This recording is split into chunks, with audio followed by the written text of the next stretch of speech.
सर्वे भद्राणि पश्यन्तु मा कश्चित् दुःख भाग् भवेत्। ओम शांति शांति शांति। शरीर छूटना एक प्राकृतिक प्रक्रिया है, वो होगा ही। जैसे जगना और सोना आपके हाथ में नहीं है। जगना सोना ये प्राकृतिक एक गुणों की प्रक्रिया है। इसी तरह शरीर का जन्म, जवान, बूढ़ा और शरीरांत, ये एक प्राकृतिक प्रक्रिया है। इसी तरह से और नहीं, ये जो सृष्टि चलती है, पशु पक्षी पेड़ पौधे सबकी सृष्टि, मनुष्य की भी चलती है, इसमें भी आपका कोई बहुत बड़ा हाथ थोड़ा है। प्रकृति आपसे सब करा रही है। कितने बार समझाएं, प्रकृते क्रियमाणानि गुणै कर्माणि सर्वसा अहंकार विमूढ़ात्मा कर्ता हम इति मन्यते। मूढ़ आदमी जानता है ये मेरा बच्चा है, मैंने पैदा किया है, हम माँ हैं, हम बाप हैं। वैसे सहज देखने पर हो, पर कैसे तुम माँ बाप हो? जब आप छोटे थे तब माँ क्यों नहीं बनी आप? बाप क्यों नहीं बने? और अब बूढ़े होकर के अब क्यों बाप नहीं हो? इसका मतलब आपको बाप बनाने लायक बनाने वाला बाप, आपको माँ बनाने के लिए जगत जननी प्रकृति ने आपको माँ बनने के योग्य बनाया है। तो सच्ची माँ तो वही है, सच्चे पिता तो वही हैं। आप तो ऐसे ही फर्जी बन गए हो और बन करके दुख भी उठा रहे हो। यदि आप परमात्मा को ही पिता और प्रकृति को ही मां मानकर जिए, वही अकेली इस सृष्टि भर में एक ही माता पिता हैं। कल भी कहा था कि पुरुष और प्रकृति, पुरुषम प्रकृतिम चैव विद्धि अनादि उभावपि, ये दो आदि से ही माता पिता हैं, वही सृष्टि चला रहे हैं और अंत तक चलाते हैं। और जब प्रकृति कुछ विश्राम करेगी, प्रक्रिया है, तो वहां प्रलय हो जाती है। चल रही है सृष्टि। इसमें जन्म मरण केवल हम स्वीकारते हैं तो सृष्टि बनती है। वो असृष्टि बनते हुए यदि इसके अंदर सूक्ष्म ना हो, वेदांत का विषय है, 5 कोश हैं, अन्नमय, प्राणमय, मनोमय, विज्ञानमय, आनंदमय, तो अभी ज्यादा ना करके ये जो इसके अंदर जगना सोना है, यदि ये भर बंद हो जाए, जगना बंद हो जाए, तो सृष्टि क्या है? होते हुए सारी सृष्टि। तो ये जगना सोना भी जैसे शरीर आदि की रचना, ऐसे ये जगना सोना अंतःकरण की प्रक्रिया, ये भी स्वाभाविक है। अब देखो, हम साधु हो गए, तमाम बातें बताते हैं, ब्रह्म ब्रह्म सब आपको समझाते हैं, पर ये जगना सोना जो यंत्रवत चल रहा है, इसको हमने बंद कर दिया क्या? तो न शरीर के परिवर्तन के नियम को हमने बदला और न जगने सोने की प्रक्रिया को बदला। इसी तरह इंद्रियों का स्वभाव, जैसे जबान को खट्टा मीठा नमक आदि लगना, गरम सरद लगना, कभी कभी ना चम्मच से खाने में धोखा हो जाता है। चम्मच से खा लिया, वो गरम गरम, फिर फूंकते रहो। तो अभी तक जबान हमारी नहीं बदली। और जो ज्यादा कहेंगे, कोई साधु कह भी देंगे हमारी बदली है, तो हम प्रयोग करेंगे। इसी तरह बचपन में लड़के शरारत करते हैं, दूसरे के कान में जोर से कू, तो वो खुजली होने लगती है।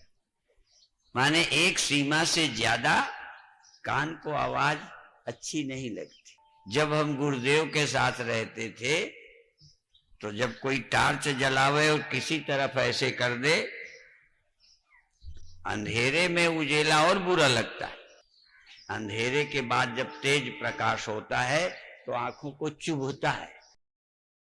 तो ये सबकी आंखों का नियम है। अभी तक हमारी आंखों की नेचर नहीं बदली, जबान की नहीं बदली। कहें भले न कहें, लेकिन जब ज्यादा नमक पड़ जाए, कम पड़ जाए तो जबान बता देती है। और इसको बुरा नहीं मानना चाहिए। हम लोग कहते हैं अच्छी कार कौन? जो डीजल कम हो गया है या विंडो खुली रह गई है, ठीक बंद नहीं है, वो गाड़ी बता दे। आजकल ऐसी अच्छी अच्छी गाड़ियां कि ड्राइवर का ख्याल न जाता हो तो वो दे ले। तो इसी तरह से ये इंद्रियां ऐसी बनी हैं, सेंसिटिव हैं कि ज्यादा नमक कम नमक बता देती। तो इसमें क्या अपराध है इंद्रियों का? तो इंद्रियां भी वैसे ही हैं, देह भी वैसे ही है। जैसे ज्ञान न होता तब होता, ऐसे ही ज्ञान है। फर्क इतना ही है, जैसे ड्राइवर अपनी नींद पर इतना कंट्रोल करता है कि चलाते में ना सोए। ड्राइवर को सोना मना नहीं है, पर गाड़ी चलाते में सोना मना। ऐसे ही नींद खराब नहीं है। आप लोग नींद को बुरा, सारे ग्रंथ सोने के विरोध में बोलते रहते हैं, पर जानते हो डॉक्टर कहते हैं कि सोना बहुत जरूरी है। नींद ना आए समझो पागल होने की तैयारी हो गई। शुरुआत यही है, ठीक से नींद ना आए समझो बस लोगों को थोड़े दिन में पता चलेगा। तो नींद कितनी आवश्यक है। इसी तरह से ये इंद्रियां हैं, मन है, इनकी सब प्रक्रिया है, गुण है। गुण बदलते हैं अपने आप। और गीता इस पर विस्तार से कहती है, तमोगुण हो तो उसको थोड़ा रजोगुण से थोड़ा कम करो, रजोगुण हो उसे सत्व गुण से कम करो। एक दूसरे गुण का भी चलता रहता है। निद्रा हो तो चित्त को आनंदित करने वाली कोई क्रिया करो, कर्म करो, तो तमोगुण कम हो जाए। अब तमोगुण कम हो जाए, रजोगुण को कम करने में या तो तमोगुण में चले जाओगे या फिर सत्व गुण में चले। सत्व गुण में शांति में आनंद रहता है, शांति रहती है, कुछ बिना किए आनंद रहता है। जब कभी आपको कुछ पाने की खुशी हो, वो लोभ का हिस्सा है। पर कभी ना कुछ रिजल्ट आया, ना कोई लॉटरी आई, ना कोई अभी वेतन आया, ना कुछ, कोई नहीं, लेकिन सहज आज प्रसन्नता है। कभी कभी अनुभव किया होगा, तो जब सत्व गुण होता है बिना किसी के सहज प्रसन्नता होती है। वो सहज प्रसन्नता सत्व गुण है। करके आनंद लेना, नाच के, गा के, खेल के, कूद के, गा के, बजा के आनंदित होना, ये थोड़ा रजोगुण है। और लड़के झगड़ के सो के, वो भी गाली गलौज करने वालों को फिर थोड़ी देर बाद में चाहे पछताएं, लेकिन उस समय कोई मना करे तो उससे भी लड़ जाएंगे। तुम कौन होते हो मना करने वाले? अब जो जहर खाने की तैयारी कर बैठे हैं, वो अपने राज को छिपाए रहते हैं, नहीं तो लोग खाने न देंगे। सुसाइड करने वाले बड़े तैयारी से छिपके कैसे लटक जाएं। अब मरने का मन बन गया तो मानते नहीं। ये मन जिधर चल पड़े उधर एक गति करता है। तो तमोगुण, रजोगुण, सत्वगुण। अब ये गुणातीत शब्द है। अध्यात्म का उद्देश्य गुणातीत। कहिए तात सो परम विरागी, तृण समसिद्ध तीन गुण त्यागी। तीनों गुणों में तो क्या है, न द्वेष्टि संप्रवृत्तानि न निवृत्तानि का। जब नींद आवे नींद आ गई, जब खुल जावे खुल गई, कोई काम बाकी नहीं है, कोई चुनाव नहीं है। ड्राइवर को तो चुनाव करना पड़ेगा। इस समय आलस्य भी हो तो आलस्य को रोकना पड़ेगा। इसी तरह से हर निद्रा को, जागृति को, स्वप्नों को, या जो भी मन में आया उसको रोकना। लेकिन एक समय आ जाता है जब व्यक्ति गुणातीत हो जाता है, आत्मा में ही आराम करने लगता है, यस्य सर्वे समारंभा काम संकल्प वर्जिता। जब किसी कर्म के आरंभ में अंदर कोई वासना है नहीं तो प्रकृति अपने आप काम करती रहती है। जैसा कि मैं बताता हूं कि सोए आदमी को कोई न जगाए तो प्रकृति जगा देगी,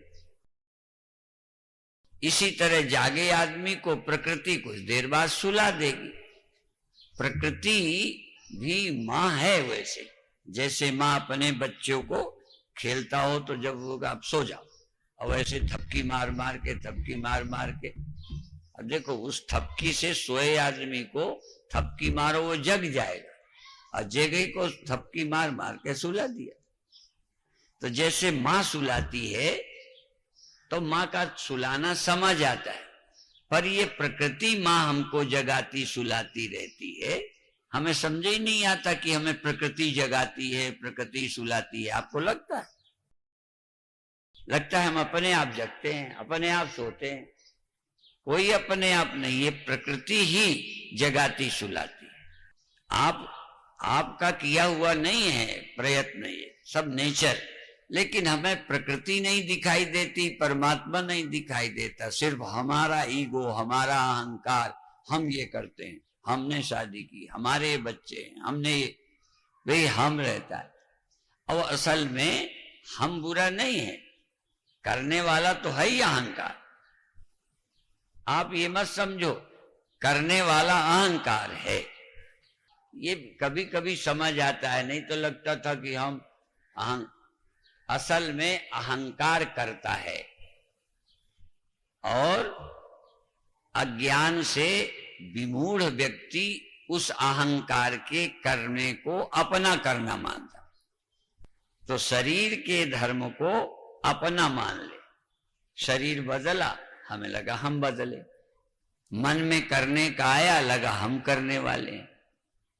कभी लगता ही नहीं कि ये हमारे मन का स्वभाव है, गुणों का है, तो इसको देखना, तो फिर कहोगे हमारा क्या कर्तव्य है।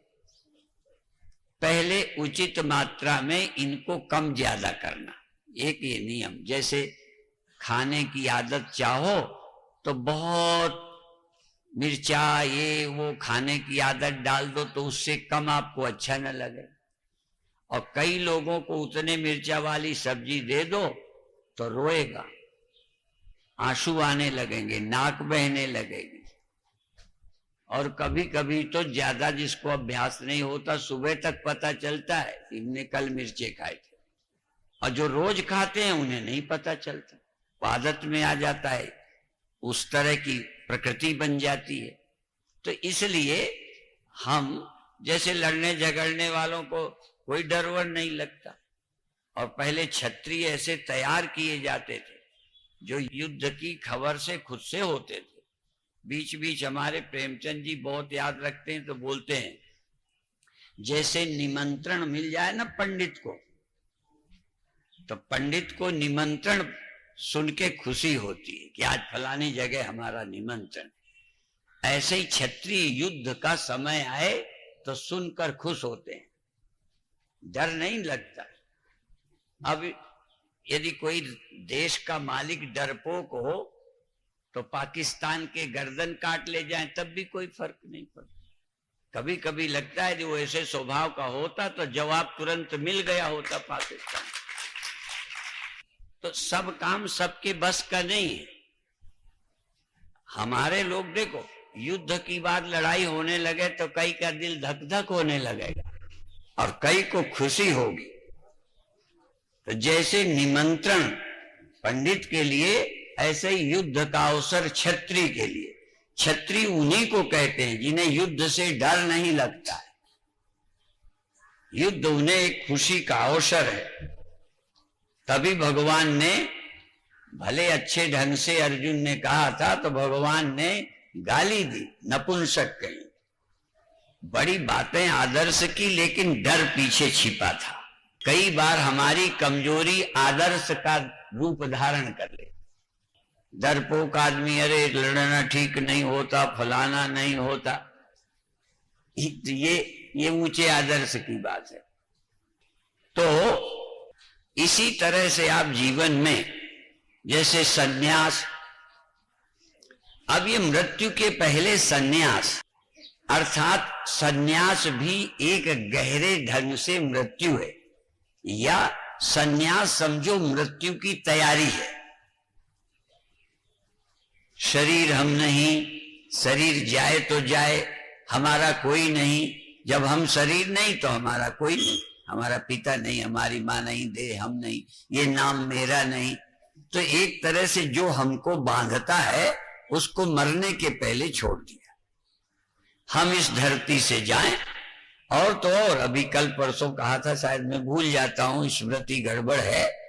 रघुवंश में आता है योगे नान्ते तनु त्यजाम, योग के द्वारा राजा लोग शरीर छोड़ते। माने पहले के राजा लोग भी इतने धर्मपरायण थे कि पहले जब विद्या अध्ययन करना चाहिए, शैशवे भ्यस्त विद्या नाम, शैशव काल में विद्या पढ़ते थे। यौवने विषयैषी नाम, और वार्धक्ये मुनि वृत्ति नाम, वृद्धावस्था में मुनियों की तरह रहते थे राजा। अपने लड़के को राज दिया, दूसरे को, और मुनि वृत्ति नाम, और योगेन अंते तनु त्यजाम, और अंत में योग द्वारा शरीर को छोड़ते थे। ऑक्सीजन लगवा के बचाने की चेष्टा नहीं करते थे, छोड़ना है तो तैयार हो।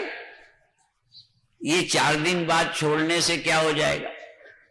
यदि आज छूटता है और 4 दिन बाद छूटेगा, यदि पक्का ही है तो 4 दिन बाद में क्या होगा? डॉक्टरों को पैसे वाला बनाने के लिए, पर उनके लिए तुम नहीं, अपने जो जीने की इच्छा है वो तुम्हें मजबूर करती है कि और बचा लो, 1 आध महीने ही सही।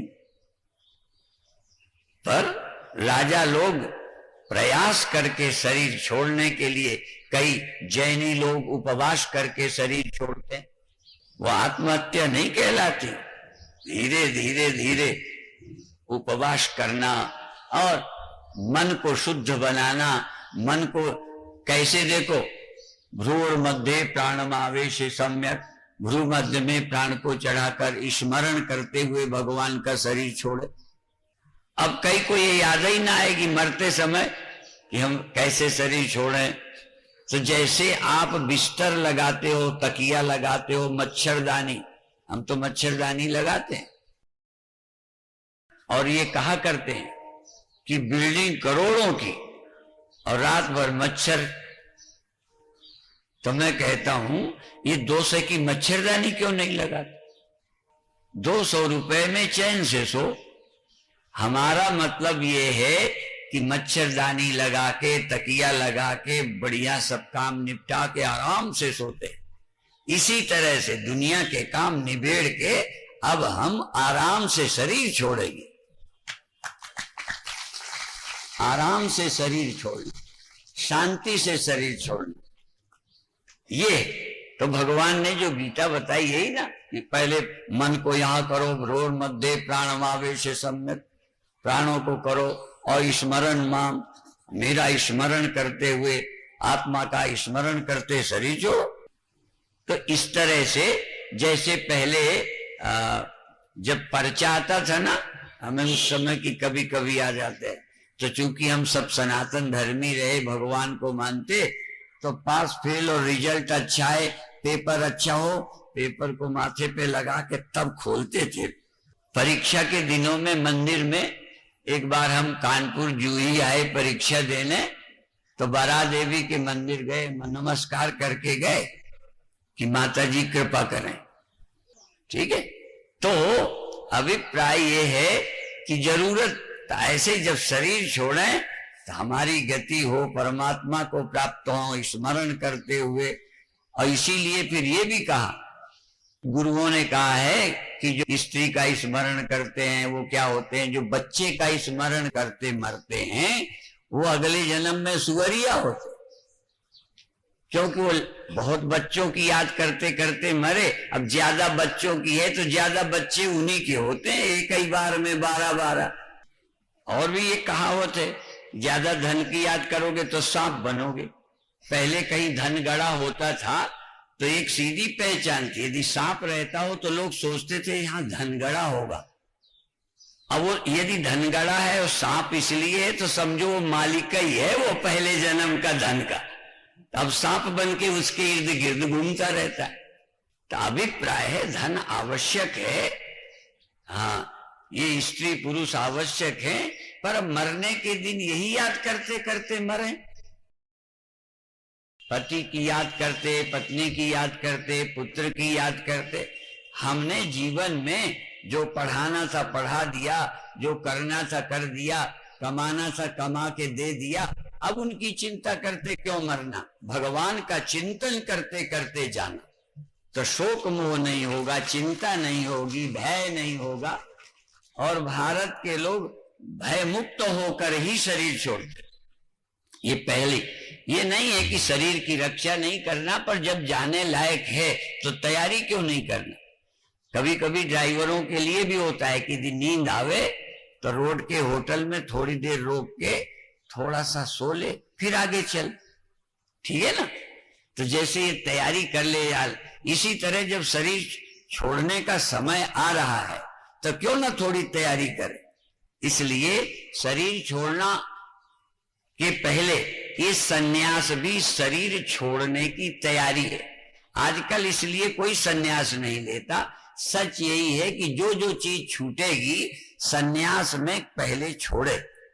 सचमुच घरों से संबंध छोड़ दे, घर से लेना देना नहीं रखे। वो धीरे धीरे नाम तक बदल दिया जाता था, नाम बदला जाता है साधु का, जिससे वो नाम दूसरा और रिश्ता दूसरा।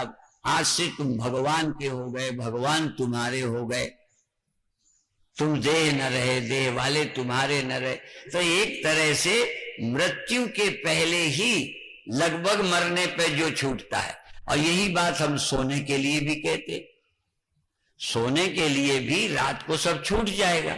तो सोने के पहले 10 मिनट बिस्तर में पड़े पड़े सबसे मन हटा लो, इतना निश्चिंत हो जाओ कि जैसे कोई काम। और वैसे यदि सचमुच देखे ना तो कई बार माताओं को हमने देखा रात को बर्तन धो लेंगी, सारा कर लेंगी, सफाई कर लेंगी, सारी तैयारी करके फिर सोती है, क्योंकि सुबह जल्दी जल्दी फिर उठेंगे तो यही भी बर्तन और रसोई इसी का ख्याल रहेगा। इसलिए सब निपटा के आराम से माताएं सोती है। तो इसी तरह से जो जरूरी काम निपटा के निश्चिंत होकर सोना, इसी तरह जीवन भर की समस्या हल करके निश्चिंत होकर शरीर छोड़ना। प्रतिदिन शाम को वो छोटी मौत है, सुषुप्ति सोना छोटी मौत है, थोड़ी देर को जगत छोड़ना। और मृत्यु लंबे समय के लिए संसार छोड़ना। तो अभ्यास तो करना ही पड़ेगा। भगवान ने कहा है सनई सनई रूप रमेत, धीरे धीरे धीरे धीरे अपने मन को कंट्रोल करे, उपराम हुए। जैसे दुनिया से लेना देना नहीं तो एकदम नहीं होती तैयारी। तो इस तरह से सोने के समय को भी सदुपयोग करो। तो रात का जो समय है एक तरह से ऐसे समझो कि थोड़ी देर के लिए सब कुछ भूल गए, सब कुछ छोड़ दिया। और हम लोग तो बोलते हैं, भारतीय लोग सुबह स्नान करते नहीं, सुबह उठ के। विदेशी लोग शाम को स्नान करते हैं। वो सोने के पहले स्नान करके आराम से। तो तुम दोनों बातें समझ लो, सोने के पहले भी एक बार ध्यान करो, ध्यान में सब कुछ छोड़कर अंदर से शुद्ध हो जाओ। और ध्यान को हम लोग स्नान कहते। ध्यानम मनोमल त्यागा, मन में जो दिन भर का मैल लग गया है, राग द्वेष ये वो लड़ाई झगड़ा, जो दिन भर कुछ हुआ है, चिंता विंता, सब बिल्कुल हटा के जैसे स्नान कर लिया। तो सोने के पहले स्नान करने का मतलब वो वाला करो तो वो भी करो, लेकिन ध्यान कर लो, अंतस मन को स्नान कर दो। क्योंकि कभी कभी बाहर के स्नान से शरीर शुद्ध होता है, मन नहीं होता।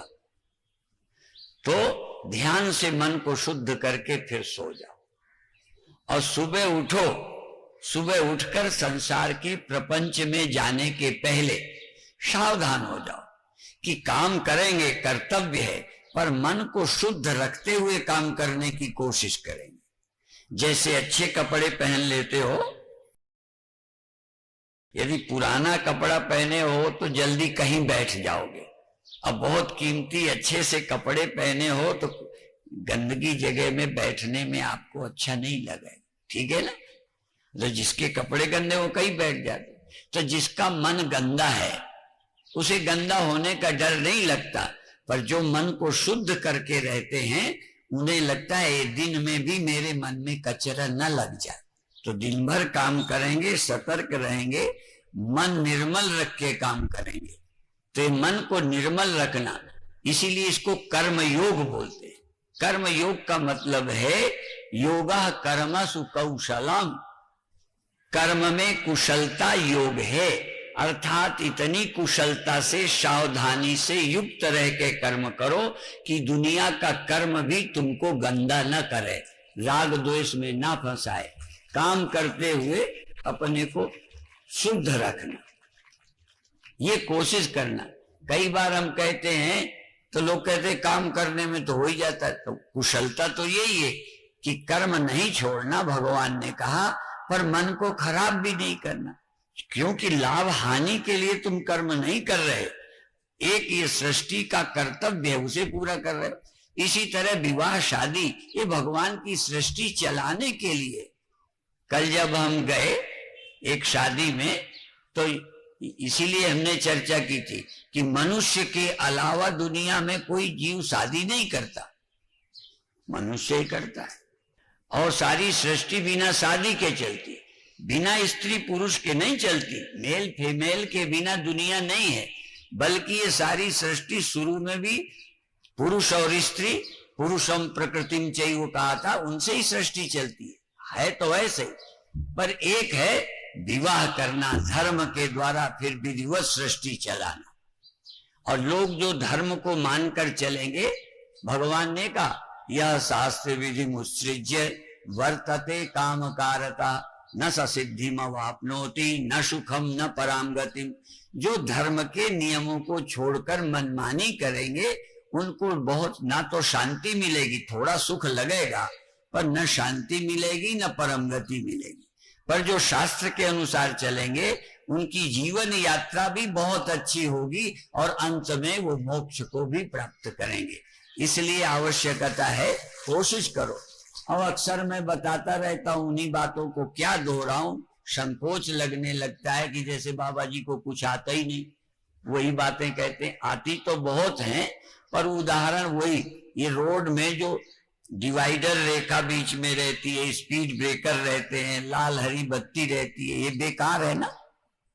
तो जब ये जरूरी है तो जीवन के सफर में, ये तो रोड के सफर, जीवन के सफर में ब्रह्मचर्य, गृहस्थ, वानप्रस्थ, संन्यास, और कैसे रहना, किससे कैसे व्यवहार करना, कौन पत्नी है, कौन बहन है, कौन बेटी है, कौन पिता है, वो सब मान करके चलना। किसके साथ हमें कैसा नहीं, बड़ों को असम्मान से नहीं बोलना चाहिए, सम्मान से बोलना चाहिए, ये सब उठना चाहिए, कैसे उठ के परमात्मा का स्मरण करना चाहिए। तो ये क्यों बताया कि जिंदगी का सफर बढ़िया बीते, इसके लिए शास्त्र के अनुसार चलो। मनमानी चलोगे तो आज लव मैरिज करोगे, कल तलाक करोगे, न लव मैरिज न तलाक। सन्यास देखो कितने बार कहें, हमारे यहाँ सन्यास की इजाजत है, तलाक की कहाँ थी? देश की आजादी के पहले, ये तो बाद में कानून बना तलाक का, स्वतंत्रता दे दी और उस समय अच्छी भी लगी। लेकिन ये बताओ, इसके पहले तलाक शब्द था ही नहीं, तो सन्यास ले ले। इसी तरह कोई भजन करता है, ध्यान करता है, और पुत्र का त्याग, और ध्रुव ने बचपन में त्याग कर दिया पिता का, तो भजन करने लगे। तो भजन करने के लिए और भी बता दें, छोटे छोटे तुच्छ कामों के लिए पिता से लड़ना, माँ से लड़ना, भाई बहन लड़ जाएं, जमीन, ये ठीक नहीं है। छोड़ना है तो देखो भगवान के लिए सब, तजो पिता प्रहलाद, विभीषण बंधु, भरत महतारी, बलि गुरु तजो, संत कंत ब्रज बलितन, भय मंगलकारी। सबको छोड़ने की इजाजत है, पर भगवान को पाने के लिए सब छोड़ सकते हो। अब ये नहीं कि हमको उसके पास जाना है तो पिता की नहीं सुनना। राम ने तो पिता की बात मानकर वनवास ले लिया, तैयार हो गए, और हम तुम इतना भी नहीं। इसलिए हाँ, भगवान की भक्ति में जाना हो तो मीरा देखो, मीरा परिवार की परवाह नहीं की, लेकिन भजन के लिए, भगवान कृष्ण की भक्ति के लिए। तो इन बातों का ध्यान रखो, कोशिश करो कि हमारी इंद्रियां संयमित हो, अनुशासन में चलें, जीवन धन्य बने। ओम शांति शांति शांति।